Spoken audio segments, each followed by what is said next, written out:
Hey there, Clark Reid, back with more tech headlines for you. If you like our reports, it sure helps out if you tap that like button, and you can also subscribe, and you'll know when each new report is ready for you. This one's kind of a biggie, so bear with me here. After losing in court yesterday in New Mexico over harm to children for using their platform and being dinged for almost $400 million, a jury in Los Angeles has found that Meta and Google were negligent and failed to warn users about the dangers associated with using their platforms.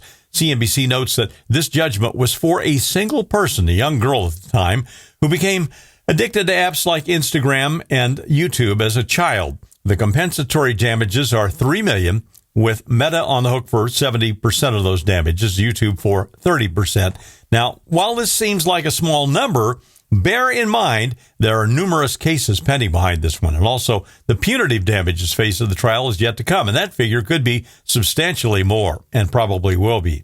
The case will certainly be appealed, but this figure for just one plaintiff multiplied by thousands of potential plaintiffs, well, you can see that the amount could be a staggering chunk of money owed by Meta and YouTube. Watch this space. Social media platforms may finally be getting some serious guardrails just due to the specter of large money damages. The U.S. Supreme Court has ruled unanimously that ISPs are not liable for music piracy by subscribers. Engadget.com reports the case was between Sony Music Entertainment and other music labels and Cox Communications. The labels had gotten a $1 billion judgment at trial, but that was overturned on appeal.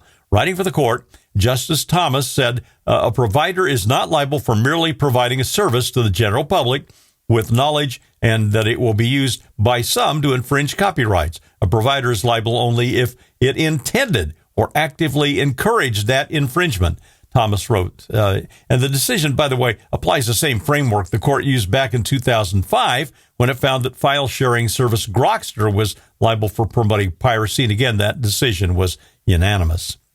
Many people are leery of age verification as it gives up pretty sensitive information to platforms that haven't always been great at protecting our data. Well, governments are pushing it, and companies are starting to comply. According to Verge.com, Apple's iOS 26.4 update has added age verification in the United Kingdom.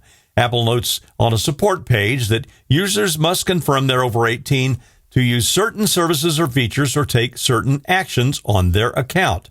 UK users can confirm their age by scanning their ID or using a credit card. If a user already has an Apple account, then the company may use a linked payment method to verify that they're over 18. Otherwise, Apple will automatically enable child safety protections, including features that block adult content on the web and blur messages containing nudity.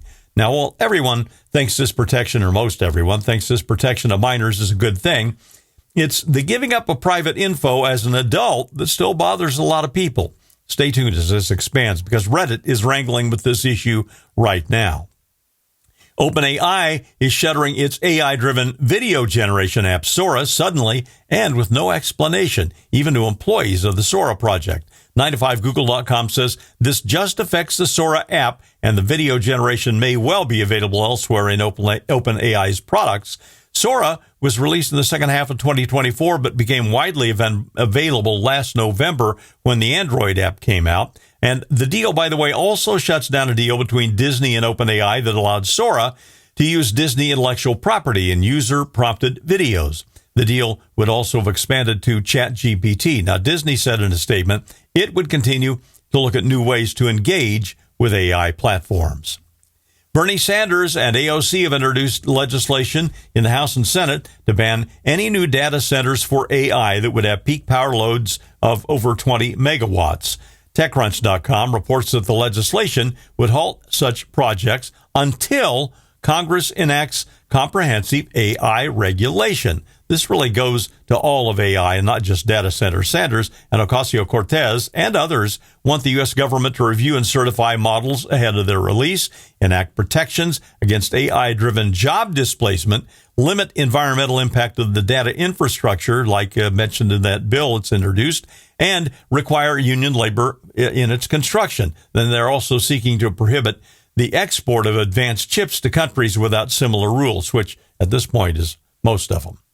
I'm Clark Reid, and you're technified for now.